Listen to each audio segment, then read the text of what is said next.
చూడండి మా నాన్న అక్కడ మేము సత్తనపల్లిలో ఉన్నప్పుడు రెంట్కు ఉండేవాళ్ళము.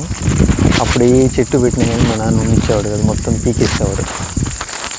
బాగా చూసుకుంటాడు మా నాన్న. ఇప్పుడు పాదులు తీసేది, గడ్డి పీకేది మొత్తం మా నాన్నే చేసేది.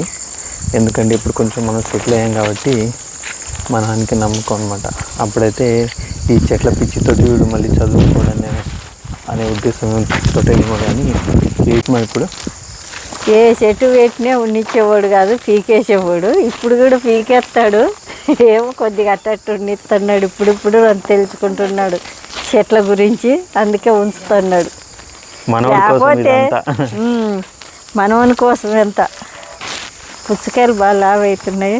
కర్బూజామా పుచ్చకాయలు, వీటికి ఏమైనా రాయి ఏమైనా పెట్టాలి అడుగునా, ఇంకా మట్టి తగిలి ఏమైనా డ్యామేజ్ అయితే ఇంకా పింజలు అవుతున్నాయి. ఇంకా అన్ని చెట్లు బాగానే వస్తాయి, వర్షం పడింది కాబట్టి.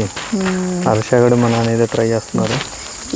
ఈ కరేపాకు చెట్టు పెద్దగా అవ్వట్లేదు అని చెప్పి మా నాన్న ఆకు సన్నగా ఉందని ఆ కరేపాకు పెద్దది తెచ్చినాడు చెట్టు. ఇది పూత కూడా పూస్తుంది. ఇదంతా అవి గిల్లేయాలి, పూత గిల్లేస్తే బాగా వస్తాయి అనుకుంటా. చూడండి మా అమ్మ మొన్న పెట్టిన మల్బరీ కొమ్మ జస్ట్ అలా గుచ్చింది, ఎంత పెద్దగా అయింది, బాగా హెల్తీగా పెరుగుతుంది.